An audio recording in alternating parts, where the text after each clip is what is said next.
जो public health के लिए भी, जहाँ पर हमने स्वास्थ्य केंद्र के लिए हम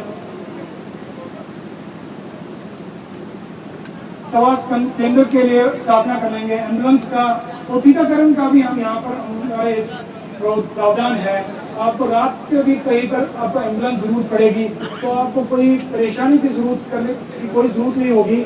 आप कभी भी रात को भी हमारे पूरे में आकर एम्बुलेंस ले सकते हैं और आपको कोई प्रॉब्लम हो, भगवान न कर ले, तो आप उसमें अपना चिकित्सा के लिए आप जहाँ पर भी नीचे में जा सकते हैं। तो मगर आपके लिए पहले में प्राथमिकता चिकित्सा आपको वहीं मिलेगी, प्रोजेक्ट में ही मिलेगी, मगर अगर उसके लिए और भी कुछ प्रॉब्लम होगी तो आप नीचे के लिए भी आपको एम्बुलेंस दी जाएगी। उसके लिए हमने 285.5 लाख रुपए का बजट रखा है। अब जो भी वहाँ पर जैसे कि कहीं पर जहाँ पर कोई सड़क खराब होगी या कुछ हो गया, उसके लिए भी हमने यहाँ पर 201 लाख रुपए को ठीक करने के लिए 2 करोड़ 1 लाख रुपए का प्रावधान रखा है, बजट रखा है। जल वायु गुणवत्ता और जीवनी पर भी हमने उसका आकलन किया और उसके लिए भी हम जो केंद्र प्रदूषण नियंत्रण बोर्ड के मापदंड है उनका पालन करेंगे। उसके लिए हमने 100 लाख रुपए का बजट रखा है। इसके अतिरिक्त ग्रामवासियों जो ये कैचमेंट एरिया ट्रीटमेंट है, इसके लिए जहाँ पर भी यहाँ पर है उसमें पूरा हम अपने पौधे लगाएंगे, उसमें हम प्लांट्स लगाएंगे। उसके लिए हमने 773 लाख रुपए का बजट रख लिया है।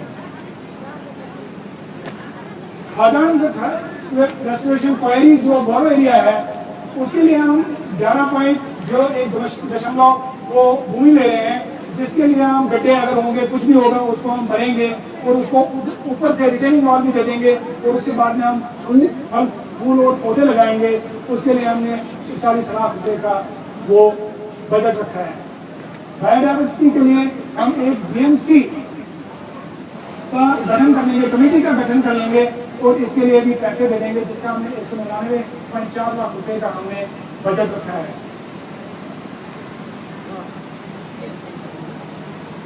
ग्रामवासियों आपको ये आप इसमें यहाँ पर रहते ही है तो आपको मालूम होगा कि यहाँ पर इसमें गोली गंगा में कोई भी मछलियों की प्रजाति अभी नहीं मिलती है।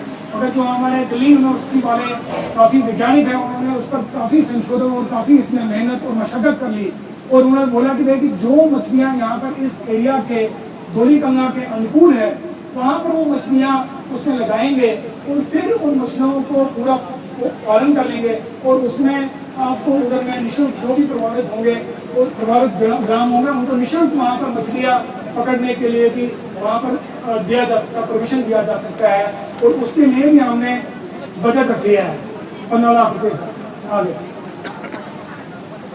इसके अलावा ये वाला जो है मानसून में जून से सितंबर में जो पानी हम बराज के आगे डालेंगे वो 5 क्यूमेक्स है और जो नॉन मानसून में अक्टूबर से मई तक डालेंगे तो 2.97 क्यूमेक्स है। इसके अलावा जैसे क्योंकि आप यहाँ पर रहने वाले हैं आपको मालूम है कि ग्रामवासियों की है द्रोणागिरी इसके साथ में का पानी इसमें मिलेगा, जुमा गदेरा का भी पानी इसमें मिलेगा। तो इन दोनों के गदेरों का पानी मिलकर ये यहाँ पर 5.33 मानसून में क्यूमेक्स रहेगा और नॉन मानसून में 4.59 क्यूमेक्स पानी रहेगा। तो काफ़ी मिकदार में काफ़ी मात्रा में पानी इसमें रहेगा। इसके अतिरिक्त यहाँ पर एक जो ये काम हो रहा है नहीं हो रहा है इसके लिए पूरा एक एनवायरमेंटल मॉनिटरिंग कमेटी का गठन होगा और उसमें CSR और जो हमारे महाप्रबंधक है सामाजिक एवं परिवारों के वो उसके अध्यक्ष होंगे, उनके अध्यक्षता में ये देखा जाएगा भाई सब कुछ तंत्र ये सब कुछ ठीक हो रहा है या नहीं हो रहा है। उसके अलावा यहाँ पर एक PLCC भी बन जाएगी, प्रोजेक्ट लेवल भी उसमें समिति बनेगी और एक थर्ड पार्टी कमेटी भी बनेगी जिसमें कि काफ़ी लोग होंगे, काफ़ी वैज्ञानिक होंगे, काफ़ी वरिष्ठ नागरिक होंगे और उसका देखो और यही देखेंगे देखिए सब कुछ जो एनवायरनमेंट का है इसमें कोई असर तो नहीं पड़ा और उसको PLCC और बाकी ये ठीक तरह से हो रहा है। इसके लिए हमने 300 लाख रुपये का प्रावधान रखा है, बजट रखा है। इसके अलावा जो डिजास्टर मैनेजमेंट है, कभी भी यहाँ पर क्राउड बर्स्ट होता है, प्रॉब्लम होती है, कुछ होता है, उसके लिए भी उसको ठीक रखने के लिए, ताकि आपको ज़्यादा परेशानी, उसको तो हम, वो तो भगवान का है, ऊपर में आता है जाता है, मगर उसके लिए भी उसको हम कैसे तुरंत उसका ठीक कर लें, उसके लिए मैंने 352 लाख रुपए का बजट रखा है।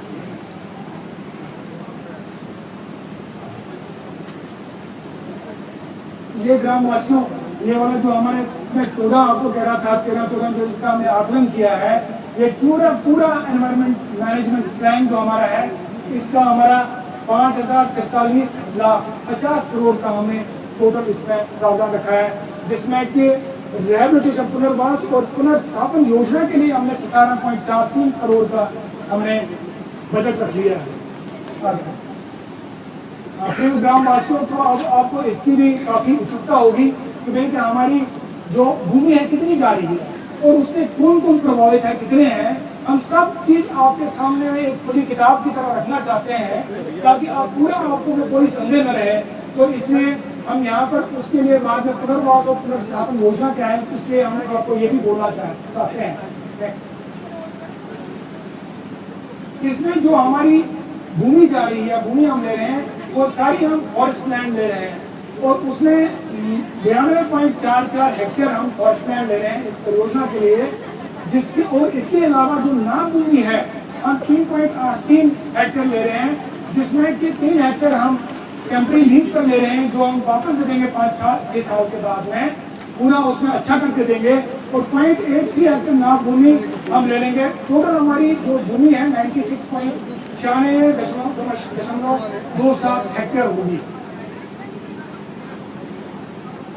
ये आपके लिए बहुत ही अच्छा एक इंफॉर्मेशन है, ये आपके लिए है कि भाई कि आप आखिरकार जो ये 96.27 हेक्टेयर है, इसमें क्या क्या चीज़ है, क्या, क्योंकि इसका भी हमने बहुत अध्ययन किया है, और इसमें आप देख सकते हैं कि इसमें जो वन भूमि है वो 11.1 हेक्टेयर है, 11.11 हेक्टेयर चारा का क्षेत्र है, कृषि भूमि 3.13 हेक्टेयर है, 7.26 हेक्टेयर जो है बाग बगीचे हैं, और बंजर भूमि क्षेत्र जो है 62.66 हेक्टेयर है।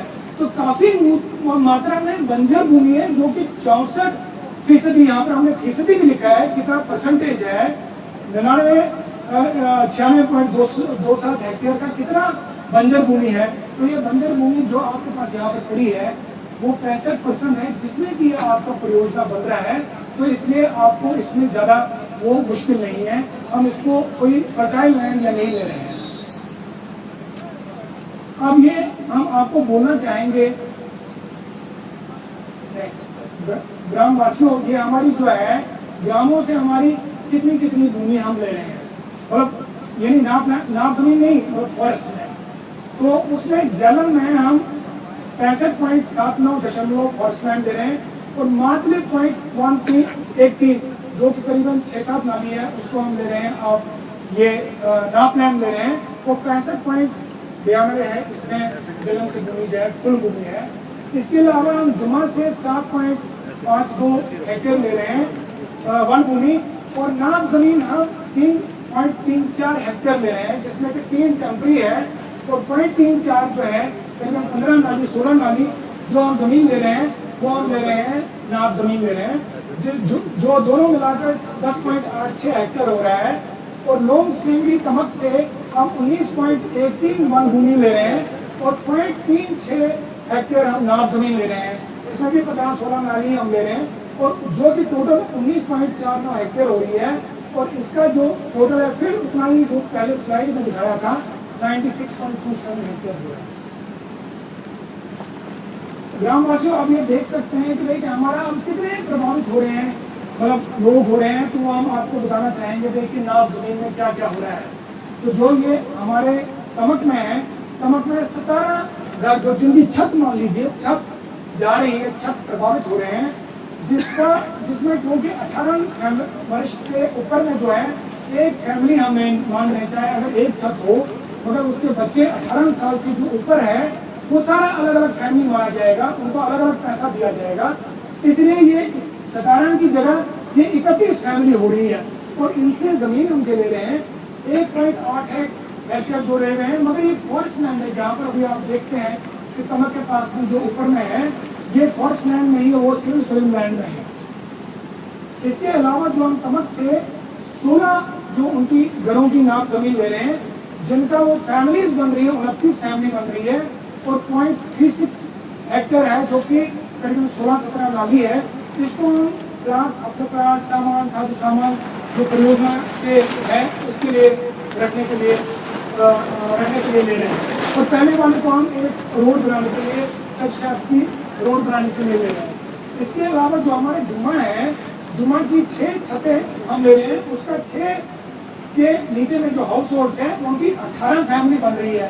वही वाला हम लगा रहे हैं कि जो हमारी NPR 2007 की नीति है जो भारत सरकार की है, 18 के ऊपर कितने फैमिलीज बनेंगे, तो वो हम यहाँ पर उनकी 18 फैमिली बन रही है, तो उसका मात्र हम 0.13 हेक्टेयर ले रहे हैं। तो ज़्यादातर ये जो ज़मीन है ये हम उपजाऊ ज़मीन नहीं ले रहे हैं, हम जो इसमें नदी और जो हमारा सड़क है उसके बीच में जो ज़मीन आ रही है उसी को ले रहे हैं। और पूरे ग्रामवासियों जो एक जन्म में से हम कुछ ज़मीन ले रहे हैं, वो 6-7 नाली ले रहे हैं, जिसमें कि 8 छत है, 8 का 16 परिवार बन रहा है। और इसको भी हम डंपिंग जोन के लिए ले रहे हैं कि मलबा डालने के लिए, और जो कि नीचे की तरफ है।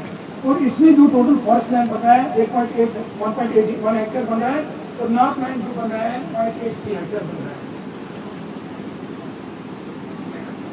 इस जो भी इससे प्रभावित हो जाएंगे, इनके लिए हम कैसे पुनर्वास और पुनर्स्थापन नीति क्या बोल रही है, तो उसको हमने आधार कर लिया है जो हमारे भारत सरकार की 2007 की पुनर्स्थापन और पुनर्वास नीति है, उसी पर ये बेस है। और उसी के हिसाब से हमने उसको और अच्छा बनाने की कोशिश की है। इसमें 2 विकल्प है। एक विकल्प तो है कि जो राष्ट्रीय पुनर्वास और पुनर्स्थापन नीति जो पर आधारित है 2007 पर, जो कि भारत सरकार की है, और इसमें जो विकल्प 2 है, इसमें वो आपसी सहमति पर आधारित है, जिसमें कि जो TSDC से है उसको वो अच्छा बनाने के लिए इसको रखा है, दूसरा विकल्प। और इसमें 2 ये ऐसे है कि जो जमीन के बदले जमीन, और दूसरा चीज है कि गांव में जो मिलिंग बायर मिलिंग सेलर के हिसाब से ये आ रहा है। और उसमें जो पुनर्वास पुनर्स्थापन नीति का विकल्प 1 में जो है, उसमें हम काफी ग्रांट दे देंगे, जैसे 500 मिनिमम एग्रीकल्चर वेजेस से 1000 मिनिमम एग्रीकल्चर वेजेस तक ये दे देंगे, ग्रांट दे देंगे। जीवन निर्वाह अनुदान के भी 300 दिन MAW मिनिमम एग्रीकल्चर वेजेस दे देंगे। शिफ्टिंग अलाउंस हम 20,000 देंगे। पुनर्स्थापन अनुमोदन हम दे देंगे 40,000। हम समय और पुनर्स्थापन के लिए 50,000 से 1 लाख रुपये देंगे। और भूमि अधिग्रहण 50,000 से 50% से ऊपर होगी तो उनको 30,000 देंगे। इसके अलावा जो पुनर्वास जो विकल्प 2 है, जो कि TSDC का है, जिसमें कि आपसी सहमति से सब कुछ होगा, तो उसमें भी हम काफ़ी चीज़ देंगे। और उसमें जो प्रथम राशि जो गवर्नमेंट का रेट है, गवर्नमेंट का रेट जो SLO है वो दे देगा, और जो आपसी सहमति में रेट तय होगा उसका जो डिफरेंस होगा वो TSDC भुगतान उसका कर लेगा।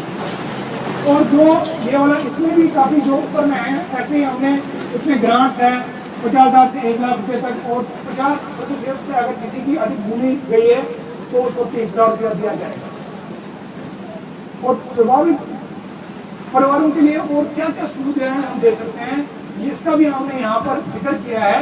उसमें टाउनशिप में जो भी हमारे बहुत सारे दुकान बनेंगे, उसकी उपलब्धता के आधार पर उनका आवंटन प्रभावित ग्रामवासियों को ही किया जाएगा, ताकि वो तो बाहर से तो नहीं आएंगे उसको चलाने के लिए, तो उधर नहीं उनका आवंटन होगा, ताकि उनके लिए भी एक रोजगार का अवसर मुहैया हो जाएगा। इसके अतिरिक्त जो है छोटे छोटे ठेके जो है वो भी ग्रामवासियों को दिया जाएगा। और गांव के विकास हेतु ग्राम समिति के द्वारा 2-2 लाख रुपए के सामाजिक कार्य लगातार हम करवाएंगे, उनको रिक्वेस्ट कर लेंगे जो अभी भी हो रहे हैं।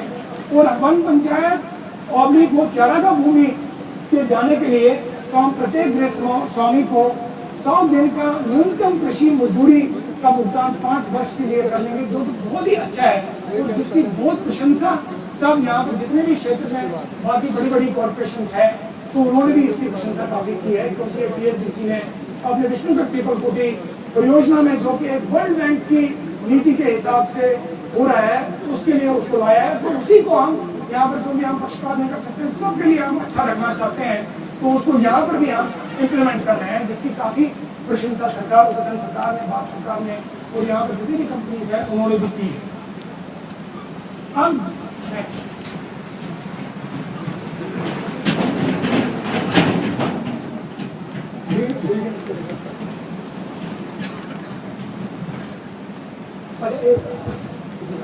जो इसके अलावा जो हमारे अन्य मुद्दे हैं, क्योंकि इसका भी कभी कभी आता है कि भाई कि मान लीजिए कि भाई कि आपका परियोजना से कोई टूट जाएगा, कोई दरार हो जाएगी, तो उसके लिए हमने वीडियोग्राफी और बीमा का हमने प्रावधान रखा है, वो करवाया जाएगा।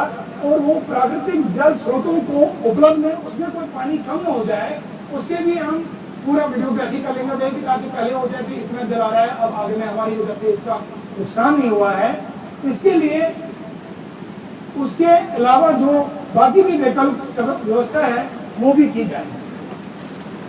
अब जो है कि भाई कि जिसकी भी कभी शिकायतें होंगी, कोई प्रॉब्लम होगी, तो ऐसा नहीं होगा कि भाई कि वो उधर उधर घूमता रहेगा और उसको परेशानी होगी। तो हम एक वो उसके लिए ग्रीवेंस रिड्रेसल शिकायत निवारण की एक व्यवस्था होगी, जिसमें एक कमेटी होगी।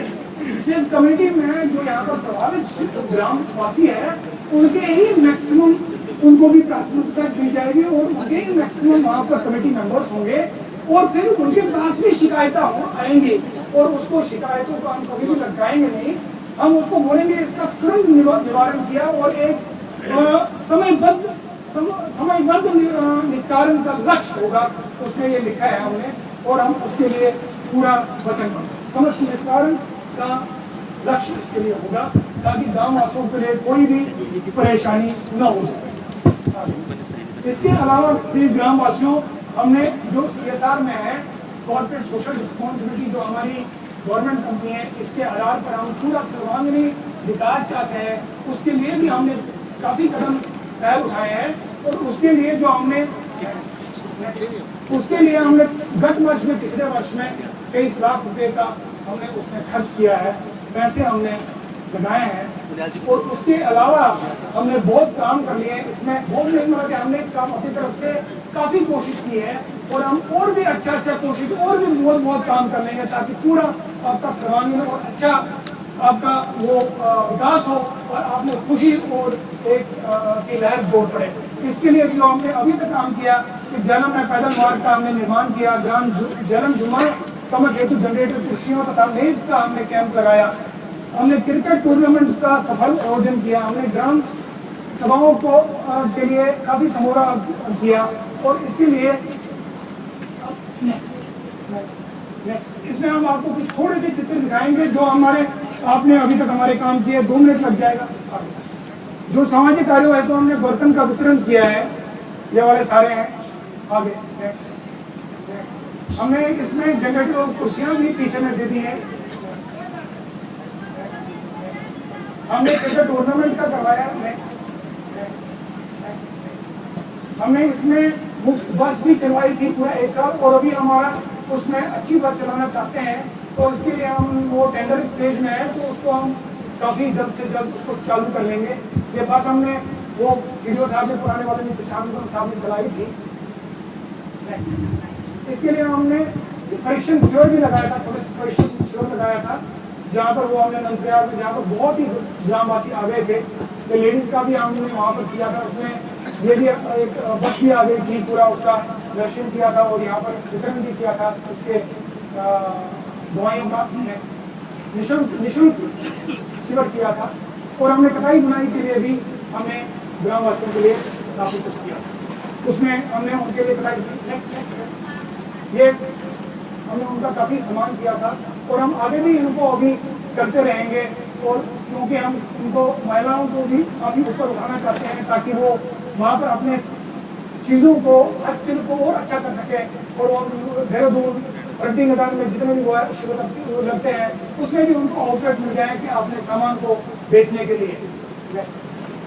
ये सारे आप हैं। बस मैं आपको बहुत बहुत धन्यवाद देता हूँ कि आपने हमको इतने प्रेम से और इतने प्यार से सुना। और अब मैं अपना मंच ये सिंह साहब को देता हूँ, जो कि एनवायरमेंट पोल्यूशन कंट्रोल बोर्ड से